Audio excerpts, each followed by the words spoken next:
I knew something was wrong the second I saw that invitation in my mailbox 3 weeks ago. Thick cardstock, gold lettering, Chelsea's Sweet 16 celebration at the Marriott downtown, black tie requested, the whole deal. My daughter's name right there at the top, and at the bottom in smaller print, celebrating with family and friends. Family. That word made me laugh because I hadn't heard from Chelsea in 4 years, not since her mom Jason remarried and they moved across the state. The invitation had my current address, though, which meant someone had gone through the effort to find me. I sat in my apartment that night, turning that card over in my hands, and yeah, part of me wanted to believe maybe Chelsea had asked for me to be there. Maybe she remembered I existed.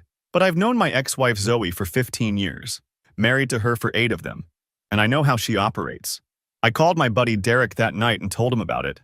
He said I was crazy for even considering going, that it was obviously a setup. But here's the thing nobody else understood. I'd been waiting for something like this. Not hoping for it exactly, but I knew eventually Zoe would get cocky enough to pull something, to push just a little too far because she's never been able to resist twisting the knife. 4 years of silence. 4 years of returned birthday cards and blocked numbers and child support checks cashed without acknowledgement, and suddenly an invitation shows up. I'm not an idiot, so I RSVP'd yes through the number on the card. Got a response 2 days later confirming my attendance, asking about meal preferences, the works. That's when I knew for sure this was a game to them, because if Chelsea actually wanted me there, Zoe would have moved heaven and earth to keep me away. The fact that they were rolling out the red carpet told me everything I needed to know. I spent the next 3 weeks getting ready, took my suit to get cleaned and pressed, the good one I bought 2 years ago when I got promoted to assistant manager, got a haircut, detailed my 2019 Ford Focus because, yeah, it's not new, but I keep it clean. I looked at myself in the mirror the morning of the party and thought about how different I looked from the last time Zoe saw me, back when I was working 2 jobs just to keep the lights on and could barely afford to put gas in my beat-up truck. The divorce destroyed me financially. Zoe's parents paid for her lawyer while I represented myself because I couldn't afford the retainer fee. She got primary custody, I got every other weekend that somehow turned into once a month, and then never because Chelsea was always busy with soccer or dance or birthday parties.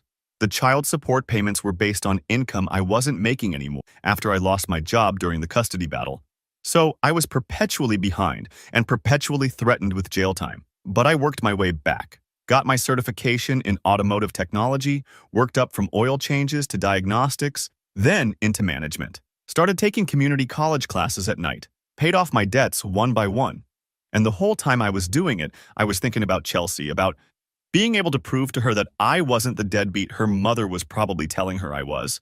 I found out about Zoe's remarriage through Facebook. She married Tucker, some corporate finance guy whose LinkedIn said he went to Yale and whose profile pictures were all yacht clubs and golf courses.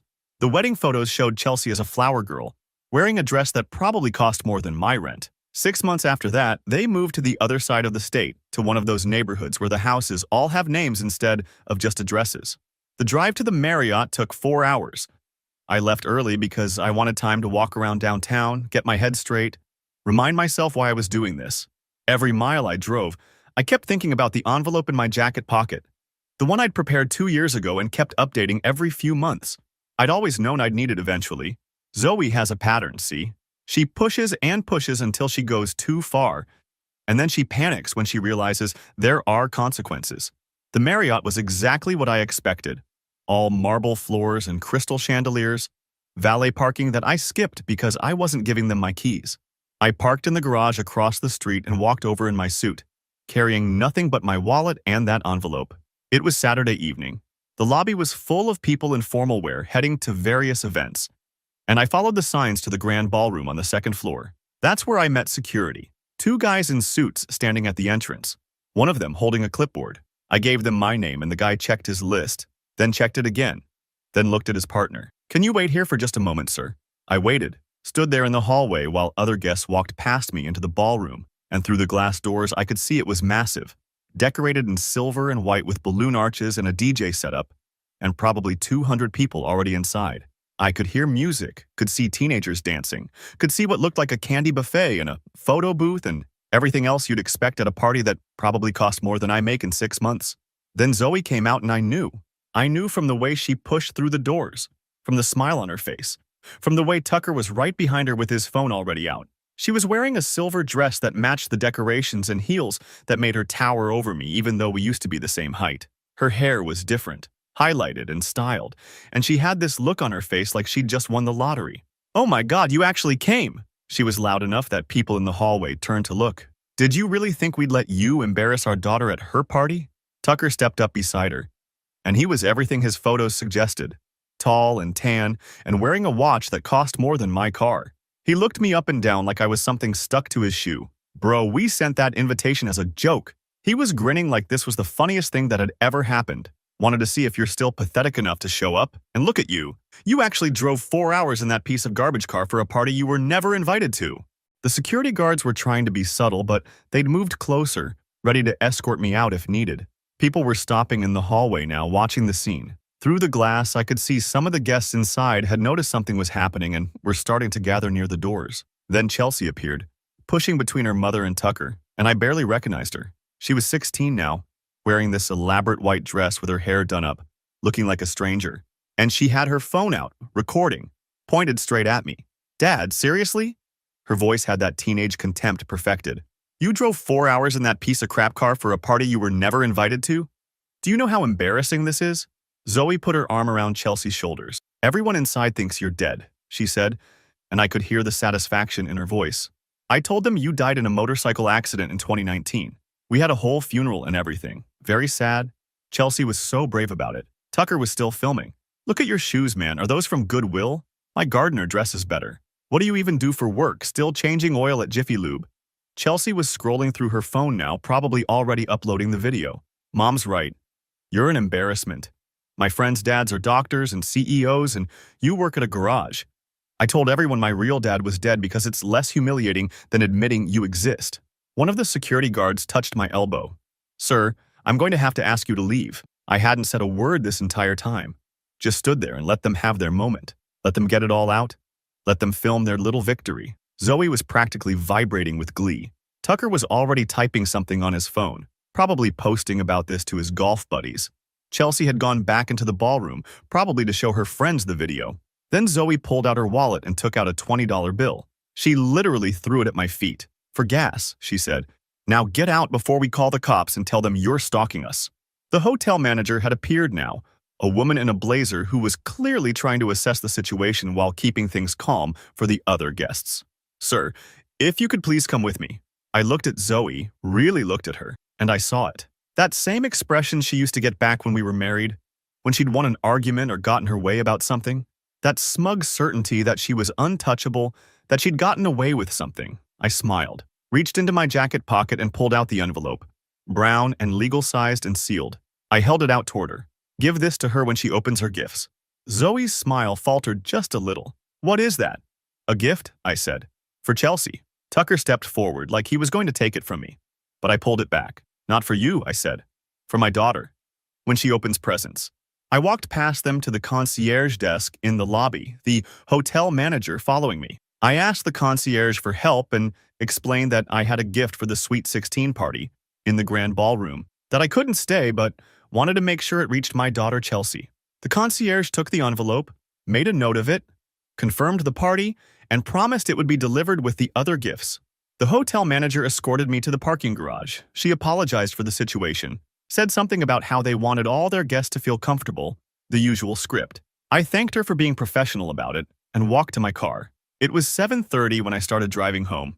I stopped at a diner halfway back, had a burger and coffee, took my time, got back to my apartment around midnight and took a shower, put my suit back in the garment bag, hung it in the closet, made a sandwich and turned on the TV. That's when my phone started going off. First one call from Zoe's number, which I let go to voicemail, then another, then 3 more in a row. Then texts started coming through, dozens of them, the notification sound going off over and over. I turned the sound off and finished my sandwich. The screen kept lighting up with her name.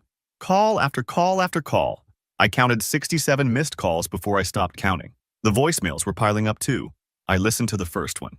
She was sobbing, actually sobbing, her voice breaking up, begging me to call her back. "Oh God, what did you do? Please call me back. We need to talk about this. You can't just..." I deleted it and turned off my phone. Sat there in my apartment in the quiet, and for the first time in 4 years I felt something close to peace. Whatever happened next, whatever was in those other voicemails, whatever chaos was unfolding at that party, it was exactly what I'd been working toward. They wanted to play games? They wanted to humiliate me in front of 200 people? They wanted to tell my daughter I was dead? They should have left me alone. Update 1. Okay, so I need to update this because the situation has gone completely off the rails. And some of you in the comments were asking what was in the envelope. I'm getting to that, trust me. But first, I need to explain what happened after I posted. Sunday morning, I woke up and made the mistake of turning my phone back on. The thing basically had a seizure from all the notifications. By the time it finished loading, I had 147 missed calls, 89 text messages, and 23 voicemails. All from Zoe, except for a handful from numbers I didn't recognize, which I'm assuming were Tucker and maybe Chelsea using other phones. I made coffee first. Let me be clear about that because some of you said I should have answered right away. No. I spent 4 years being erased from my daughter's life, 4 years of returned birthday cards and blocked numbers and being told through lawyers that Chelsea didn't want contact with me. They orchestrated a public humiliation at her party and filmed it for entertainment. They could wait while I had my coffee. The voicemails were a trip. The first dozen were Zoe crying, then angry, then crying again. She kept saying I needed to call her immediately, that I'd ruined everything, that I had no idea what I'd done. The later ones were more specific. She was screaming about how I'd destroyed Chelsea's party, how all the guests were talking about it, how Chelsea locked herself in the bathroom for an hour. Tucker left a few voicemails too, way calmer than Zoe, saying we needed to have a man-to-man conversation about the situation and figure out how to handle this like adults. I texted Zoe back around noon. One message. We can talk, but I'm not doing this over the phone. Pick a place.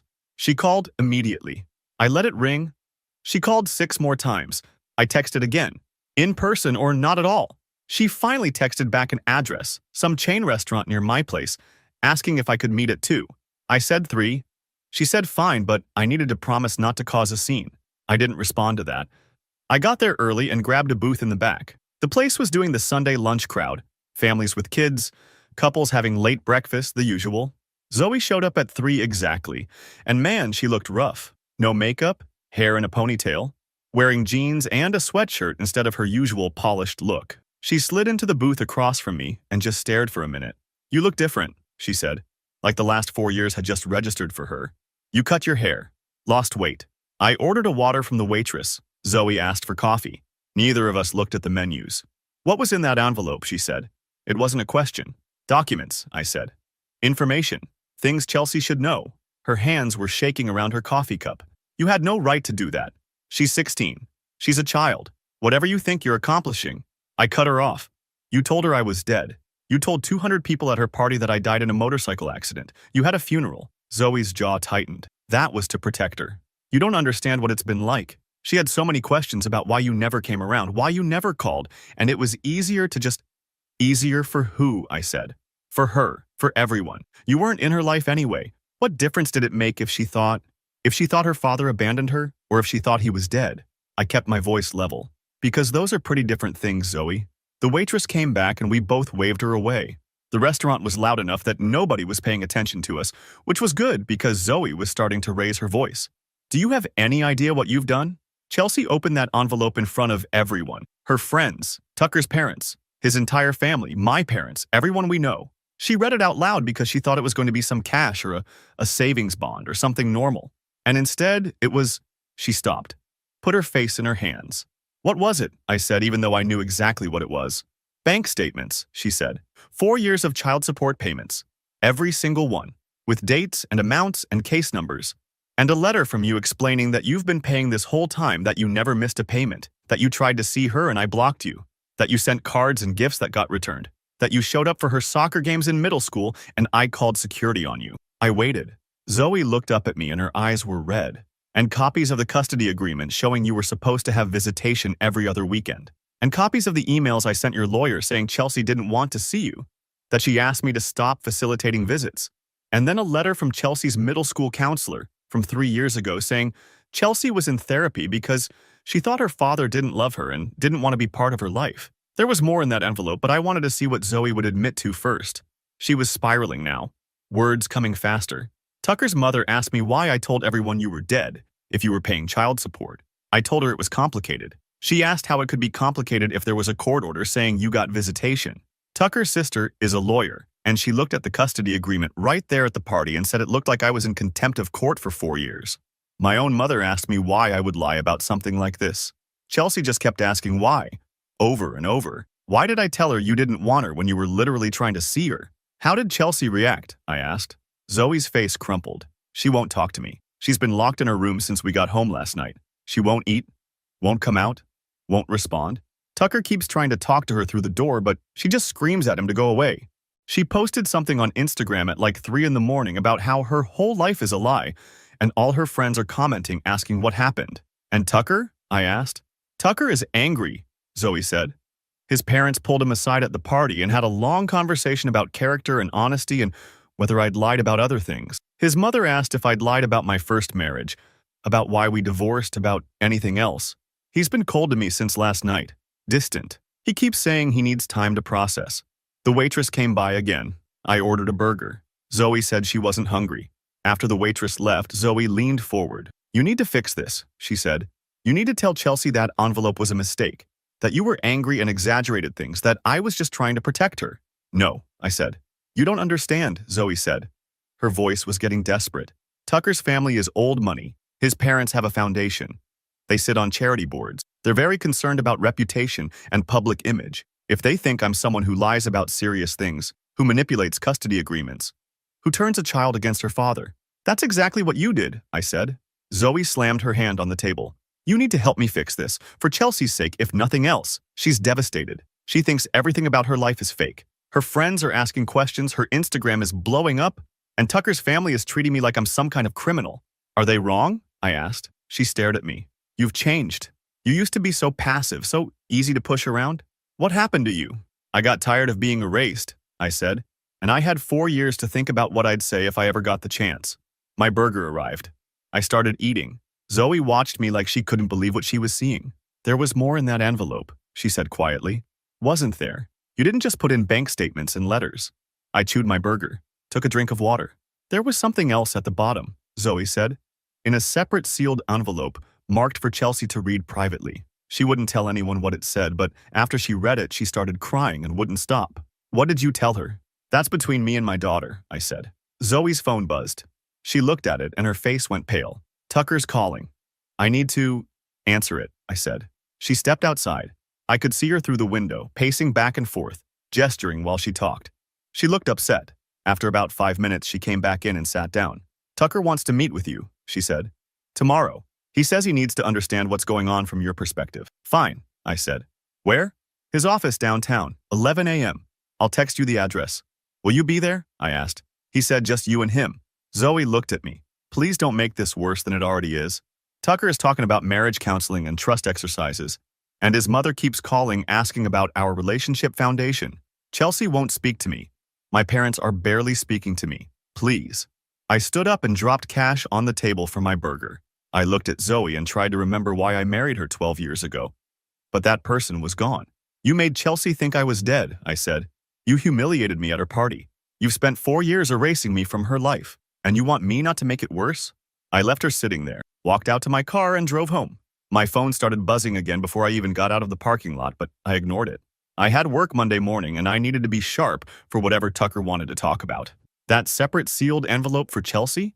That's the part that has Zoe really scared. Because I didn't just put legal documents in the main envelope. I put a letter to my daughter explaining everything, written like I was talking directly to her. I told her about how I used to read her bedtime stories about princesses, how she used to fall asleep holding onto my finger, how her first word was dada. I told her about showing up to every single soccer game I could find and watching from the parking lot because Zoe had me banned from getting closer. I told her about the birthday cards I sent that came back marked return to sender. I told her I never stopped loving her and never stopped trying. And then I told her something Zoe doesn't know I know. I told Chelsea that when she was 13, she called my old phone number from her friend's cell trying to reach me. And when she found out it was disconnected, she cried to her friend about how she just wanted to talk to her dad one time. I know because that friend's mother is the sister of a guy I work with, and she mentioned it to him 2 years ago. And he told me, Chelsea has been trying to find me. And Zoe made sure she couldn't. So yeah, Tucker wants to meet. I'm curious what he has to say. And Chelsea still isn't talking to Zoe. This is far from over. Update 2. This is getting wild, and I need to get this all down before I forget the details. Shout out to the commenter who said Tucker was probably more worried about his reputation than anything else. You absolutely nailed it. Monday morning, I went to work like normal. I manage the service department at an automotive shop, which means I spend half my day dealing with customers and the other half making sure the techs don't cut corners. Derek asked me how the weekend went, and I gave him the basics. He just shook his head and said I was either brilliant or insane, possibly both. Tucker's office was in one of those downtown buildings that's all glass and steel, the kind where you have to check in with security and get a visitor badge. The lobby had abstract art on the walls and furniture that looked expensive but uncomfortable. I showed up at 10:50, got my badge, took the elevator to the 14th floor. His assistant met me in the lobby area, professional and polite, offered me water or coffee, which I declined. She walked me back to Tucker's office, knocked once, and left me at the door. Tucker's office was exactly what I expected. Big windows overlooking the city, mahogany desk, diplomas and awards on the walls, family photos arranged strategically. There was one of him and Zoe at their wedding, one of him with Chelsea at what looked like a father-daughter dance, one of Tucker with an older couple who were probably his parents.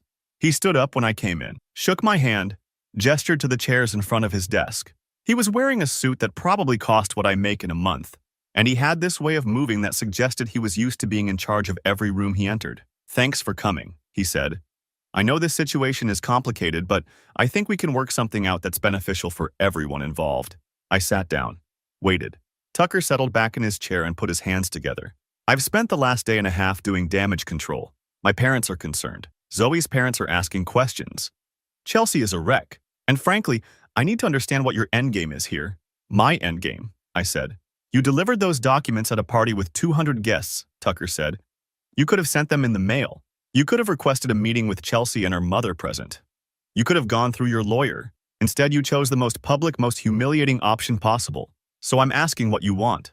"I wanted my daughter to know the truth," I said. Tucker nodded like he'd expected that answer. "The truth? Okay. Let's talk about truth. You were married to Zoe for 8 years. You went through a divorce. Custody was established. Child support was ordered. You paid it, which is commendable. But let's be honest, that's the bare minimum legal requirement." I didn't interrupt. I wanted to see where he was going with this. "Zoe made some choices about how to handle your relationship with Chelsea," Tucker continued.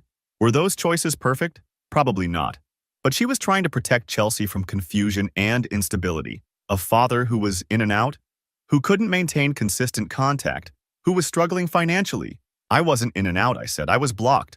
"There's a difference." Tucker held up his hand. "I'm not here to relitigate the past. I'm here to talk about the future. Chelsea is 16.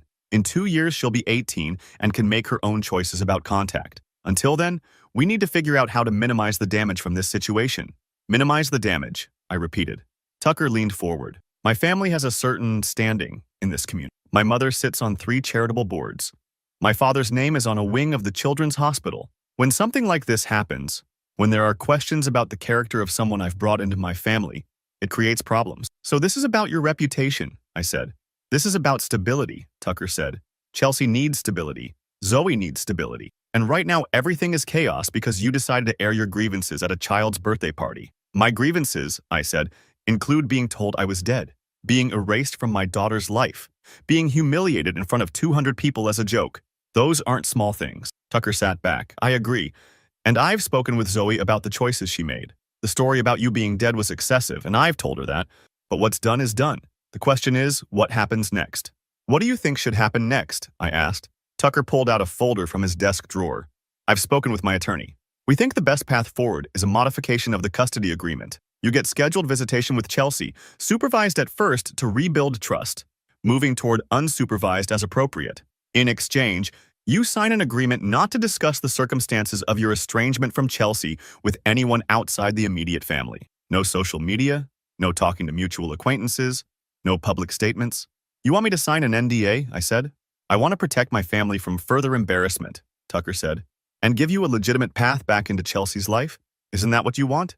"At what cost?" I asked. Tucker named a figure. "That would be the monthly amount we'd propose for you to consider a full settlement of any custody disputes. Significantly higher than your current child support obligation." "You're offering me money to shut up," I said. "I'm offering you access to your daughter and financial support to make that access meaningful," Tucker said. "You could take her to dinner at nice restaurants instead of fast food. You could help with college expenses when the time comes. You could be a real presence in her life instead of someone who shows up every other weekend with nothing to offer." I stood up. Tucker looked surprised. "I don't want your money," I said. I want my daughter to know who I am and what actually happened. That's not negotiable. Tucker's expression hardened. Then you're making a mistake. Right now you have leverage because Chelsea is emotional and Zoe is scrambling. But in a week or two, things will calm down. Chelsea will realize her life is better with us than with someone who works in a garage and lives in a one-bedroom apartment. Zoe will find a way to reframe this narrative, and my family will close ranks. You'll be on the outside again, exactly where you were before. Maybe, I said. Or maybe Chelsea keeps asking questions you can't answer. Tucker stood up too. We're done here. My assistant will show you out. I left his office and took the elevator down. My phone buzzed in the parking garage. A text from a number I didn't recognize. Just 2 words. Dad, please. I stared at that message for a solid minute. Chelsea had somehow gotten my number. I saved it to my contacts and texted back.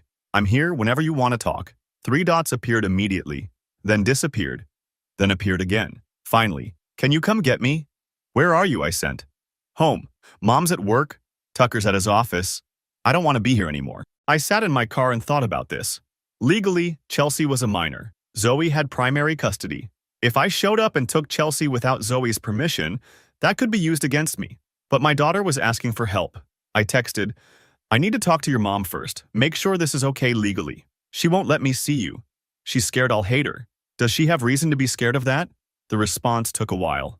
I don't know who to trust anymore. Everything I thought I knew was wrong. She told me you abandoned me. She told me you didn't pay child support. She told me you were dead. How do I believe anything she says now? I called Derek, asked him if his sister-in-law, the one whose daughter was friends with Chelsea, could maybe pass along a message. He said he'd see what he could do. 20 minutes later, my phone rang. An unfamiliar number. The voice on the other end was female, nervous. Is this Chelsea's dad? This is Avery's mom. Avery and Chelsea have been friends since middle school. I said yes, that was me. She said Chelsea had been texting Avery all weekend, that she was a mess, that she'd seen the documents from the envelope and didn't know what to do. She said Avery told her that Chelsea wanted to see me but was afraid of her mother's reaction. I asked if she thought Chelsea was safe at home. She hesitated, then said physically, yes, but emotionally, she seemed fragile. She said Chelsea had been posting cryptic things on Instagram, deleting them, posting again. She said some of Chelsea's other friends were worried about her. I thanked her and hung up, pulled up Instagram and searched for Chelsea's account. It was public. The most recent post was from an hour ago. A photo of the view from her bedroom window with the caption, "When your whole life is built on lies, what's even real anymore?"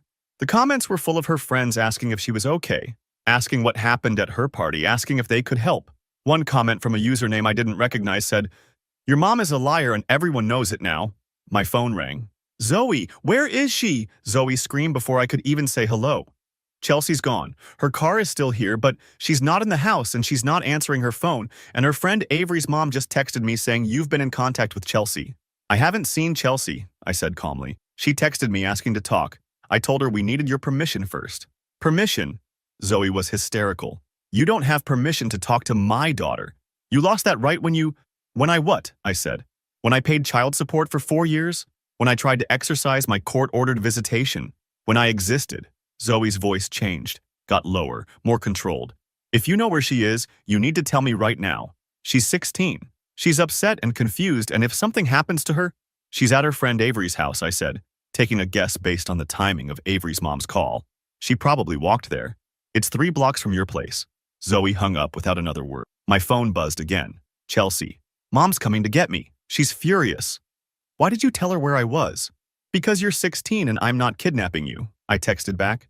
But I meant what I said. "I'm here when you want to talk. Tucker offered you money to go away, didn't he? That's his solution to everything." I didn't answer that. "Mom's here. I have to go." But I meant what I said too. I don't want to be here anymore. That was Monday afternoon. Monday evening, Zoe texted me saying we needed to have a family meeting, all 4 of us, to clear the air and establish boundaries. I said I'd think about it. Tuesday morning, Tucker's lawyer sent me an official letter outlining their custody modification proposal, the financial offer, and a deadline to respond. Tuesday afternoon, my phone rang. The caller ID said it was Zoe's mother, my ex-mother-in-law, Chloe. I hadn't spoken to her in 3 years. She said we needed to talk. She said she'd seen the documents Chelsea showed her. She said she had questions about why Zoe told the family I was dead when clearly I'd been paying child support the whole time. She said her husband Carlos wanted to know why they'd been excluded from their granddaughter's relationship with her father. I told her I'd be happy to meet with them. She gave me their address, said Thursday evening around 6. Said not to tell Zoe they'd invited me. So now I've got Tucker trying to buy me off, Zoe trying to control the narrative, Chelsea trying to escape, and Zoe's own parents questioning her story. And I haven't even played my last card yet, because there's one more thing in my files that nobody knows about. Something I found out 2 years ago that I've been saving for exactly this moment. And if Tucker thinks his family's reputation is important, wait until he finds out what kind of person he actually married. Thursday with Zoe's parents should be interesting. Final update. This is probably my last update because the situation has reached a point where I need to focus on rebuilding my relationship with Chelsea instead of documenting every detail for Reddit.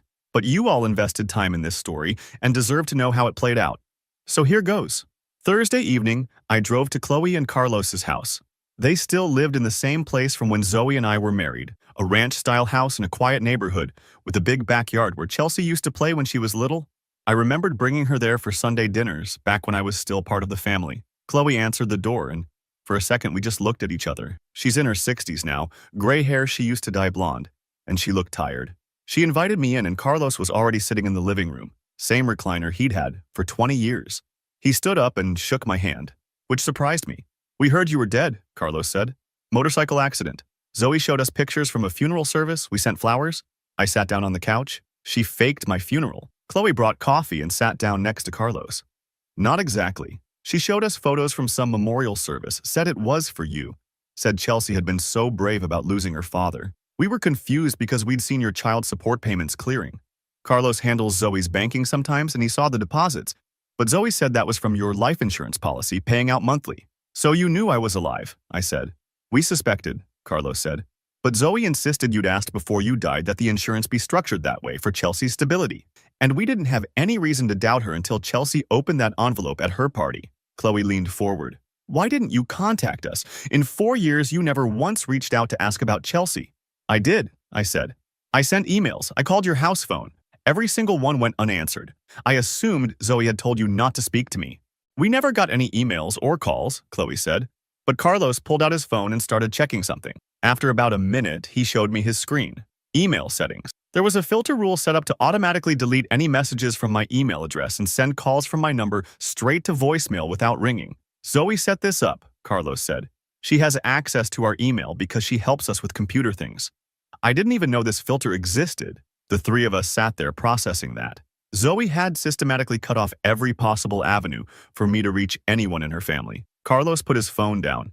Chelsea came to us Tuesday night. She was upset, crying, saying she didn't know who to trust anymore. She showed us everything from that envelope. The bank statements, the custody agreement, the letters from her school counselor, all of it. "And the private letter you wrote to her," Chloe added. "The one about the bedtime stories and the soccer games and the phone call she tried to make when she was 13. She read it out loud to us and I haven't been able to stop thinking about it." "That phone call," Carlos said. "I need you to explain how you knew about that." I told them about Derek's connection to Avery's family, about how the information had filtered through. It took 2 years for that story to reach me, but when it did, I saved it. I knew I'd need it someday. Chloe was crying now. "We missed 4 years of your relationship with our granddaughter because Zoe convinced us you'd abandoned her. 4 years of birthdays and holidays and school events where you should have been welcome in our home. Why would she do that?" I'd been thinking about this question for 4 years. Because she needed me to be the villain in her story. When she met Tucker, she wanted to be the brave single mother who'd overcome a deadbeat ex-husband. It was easier to erase me than to explain why the divorce happened. "Why did the divorce happen?" Carlos asked. "We only ever got Zoe's version." This was the moment I'd been preparing for, the last piece of information I'd been holding. The thing I found out 2 years ago that I'd saved for exactly this conversation. I pulled out my phone and opened a folder of screenshots, passed it to Carlos. These are Instagram messages between Zoe and Tucker from 6 months before she filed for divorce. Before she even told me she wanted to end the marriage. They met at a networking event through Tucker's company, exchanged numbers, started talking. These messages show them planning to meet up, talking about how much they had in common, making excuses to see each other. Carlos scrolled through them. His face went hard. "She was cheating on you," Chloe said. "Emotionally, at minimum," I said. "I can't prove it was physical, but read the messages. They're not platonic. And look at the dates. She filed for divorce in March. These messages start in October of the year before. By the time she told me she wanted out, she already had Tucker lined up."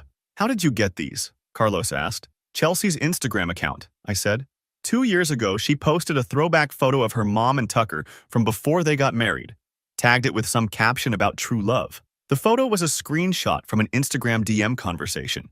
You could see part of the previous messages in the background if you zoomed in.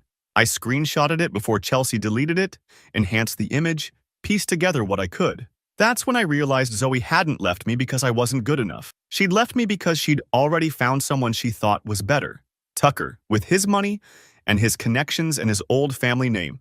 And rather than admit she'd been planning her exit for months, she'd made me into the bad guy, the struggling husband who couldn't provide, who didn't pay attention, who didn't deserve his daughter. Chloe took the phone from Carlos and looked at the messages herself. She started crying harder. "She told us you'd given up," Chloe said. "She said you'd stopped trying to see Chelsea, stopped caring. She said the divorce was because you couldn't hold down a job and refused to grow up.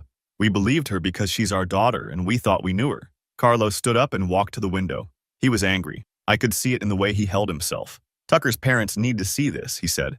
"They're already questioning Zoe's character after what happened at the party. If they find out she pursued their son while still married, that she lied about the circumstances of her divorce, that she's been manipulating everyone around her for years, his marriage might not survive it," I finished. Carlos turned around and looked at me. "Is that what you want?" "I want my daughter to know the truth," I said. "I want everyone who believed Zoe's lies to see who she really is. And I want Tucker to understand what kind of person he married before he signs any more checks or makes any more legal threats on her behalf." Chloe wiped her eyes. "We're having dinner with Tucker's parents this Sunday. They invited us to discuss the situation. They're concerned about Chelsea's well-being and about the stability of Zoe and Tucker's marriage. Carlos and I have been avoiding the conversation because we didn't know what to say. Now you know what to say," I told them. We sat there in silence for a minute. Then Chloe asked if I wanted to stay for dinner, but I declined. I'd said what I needed to say. What they did with the information was up to them. Friday morning, Tucker called me. His voice was different, strained. "We need to talk," he said. "My parents want to meet with you." "When?" I asked. "Saturday afternoon. Their house. I'll text you the address." "Will Zoe be there?" I asked. "No," Tucker said. "My parents specifically said just you and me and them." Saturday afternoon, I drove out to Tucker's parents' house, which was exactly what you'd expect. Gated community, houses set back from the road, security guard who checked my ID before letting me through. The house itself was massive, 3 stories with columns and a circular driveway. Tucker met me at the door. He looked worse than he had in his office. Tired, rumpled, like he hadn't slept. His parents were waiting in what they called the study. All dark wood and leather furniture and books that looked like they'd never been read. His father introduced himself as Richard, his mother as Patricia. They offered me whiskey, which I accepted because I figured I'd need it. Richard got straight to the point. "We had dinner with Zoe's parents last night. They shared some concerning information about the circumstances of Zoe's first marriage and divorce." I waited. Patricia set down her glass. "They showed us messages between Zoe and our son from before her divorce was filed. Messages that suggest a relationship was developing while she was still married to you." I confirmed that was accurate. Richard leaned back in his chair. "Tucker has been defensive of Zoe throughout this situation. He insisted that you were a disgruntled ex-husband trying to cause problems, that Zoe had valid reasons for limiting your contact with Chelsea, that the story about your death was an unfortunate miscommunication that got out of hand. But the evidence suggests otherwise," Patricia said. "The child support records, the custody agreement, the messages. All of it paints a picture of systematic deception on Zoe's part." Tucker was sitting in the corner, not saying anything. He looked defeated. Richard continued. "Our family has certain standards. We're involved in charitable work, we hold positions on boards, we're active in our church. We cannot be associated with someone who has demonstrated a pattern of dishonesty and manipulation." "So what happens now?" I asked. Patricia spoke. "Tucker and Zoe need to separate, at least temporarily, while Tucker reassesses whether this marriage can continue. We've already spoken to our attorney about the implications for Tucker's finances and custody of Chelsea." "Chelsea's not Tucker's daughter," I said. "But he's been her stepfather for 4 years," Patricia said. "He has responsibilities, and more importantly, Chelsea needs stability while this situation resolves itself." Richard set down his glass. "We'd like to propose a solution. Tucker will tell Zoe he needs space to think. She can stay in the house, but Tucker will move back here with us. During this separation, you will be allowed scheduled time with Chelsea, supervised by us if necessary. This gives Chelsea time to process everything and rebuild her relationship with you without Zoe's interference." "And if Zoe objects?" I asked. Tucker finally spoke. "She won't have a choice. The house is in my name. The cars are in my name. Her credit cards are on my accounts. If she objects, I cut her off financially and she will have to move back in with her parents." "That seems harsh," I said. Richard smiled, but it wasn't friendly. She lied her way into this family. She manipulated my son. She alienated a child from her father and felt no remorse about it. Harsh is exactly what she's earned. Patricia added, and you should know that we'll be suspending our financial support for the lifestyle Zoe has become accustomed to.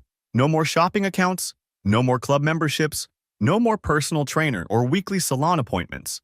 If this marriage is going to continue, Zoe needs to prove she can be honest and responsible. The meeting lasted another hour. They asked questions about my relationship with Chelsea, about my job and living situation, about my plans for rebuilding my relationship with my daughter. They were interviewing me, basically, making sure I was stable enough to be in Chelsea's life. By the time I left, we had a schedule worked out. Starting the following week, I'd have dinner with Chelsea twice a week, supervised by Tucker's parents initially. After a month, if things were going well, we'd move to unsupervised visits. Eventually, we'd work toward the full custody arrangement I should have had all along. Tucker walked me to my car. He looked broken. I loved her, he said. I thought she was genuine. I thought her story about you was true. Did you ever ask my side? I asked. He shook his head. She was so convincing, so hurt, so brave. I wanted to be the man who saved her from her painful past. Instead, you were the man who helped her erase me, I said. Tucker didn't argue. He just stood there in his parents' driveway in his expensive clothes and his expensive watch and looked like everything he'd built his life on had turned to dust. Sunday afternoon, Zoe called me. She was screaming. What did you do? Tucker moved out. His parents are treating me like I'm some kind of criminal. They're cutting off my accounts. They want me to move out of the house. And Chelsea won't stop crying. I didn't do anything, I said calmly. I just told the truth. You destroyed my life. You tried to erase me from my daughter's life, I said. You told people I was dead. You humiliated me in front of 200 guests as a joke. You thought there would be no consequences. You were wrong. Zoe was sobbing now. Tucker's talking about divorce. His family hates me. My parents are disappointed in me. Chelsea blames me for everything. And it's all because you couldn't just stay gone. I should have stayed erased so you could live your lie, I said. I'm going to fight this, Zoe said. I'm going to get a lawyer. I'm going to prove you manipulated everyone. Good luck with that, I said, and hung up. That was 2 weeks ago. Since then, I've had dinner with Chelsea 4 times. The first time was awkward. Both of us trying to figure out how to talk to each other after 4 years. But by the 4th dinner, we were talking about her classes, her friends, her plans for college. She asked about my job, my apartment, what I'd been doing all these years. She hasn't forgiven Zoe. From what Tucker's parents tell me, Chelsea is barely speaking to her mother. Zoe is still living in the house, but Tucker filed for separation last week. His family made it clear that if he stays with Zoe, they're done supporting him financially and professionally. Tucker chose his family over his wife. Zoe moved back in with her parents 3 days ago. The house is being sold. Chelsea is staying with Tucker's parents until the custody situation gets formalized, which apparently means she gets to choose where she wants to live once she turns 18 in 2 years. In the meantime, I have official visitation twice a week and we're working toward more. People ask me if I feel bad about destroying Zoe's marriage and her relationship with Tucker's family. The answer is no. She spent 4 years destroying my relationship with my daughter. She told everyone I was dead. She humiliated me for sport.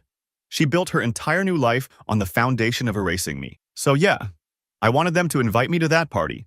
I wanted them to feel smug and superior and confident they'd won. Because the thing about people who get away with everything for too long, they stop being careful. They push too far. And when they do, when they finally give you an opening, you make sure they regret it. That envelope I left at Chelsea's party was 4 years in the making.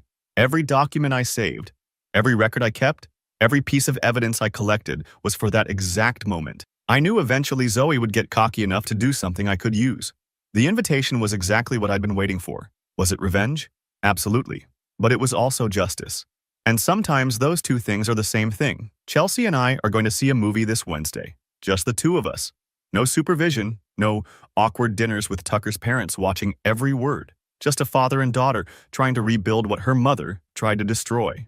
And Zoe? She's living in her childhood bedroom trying to figure out how to pay for a divorce lawyer on whatever job she can find. Tucker's family made it clear they're not funding her legal fees. Her parents are supporting her, but they're disappointed and angry. She played a game and lost everything. I drove 4 hours to a party I wasn't wanted at and left an envelope that ended a marriage and destroyed the life someone built on lies. Worth it.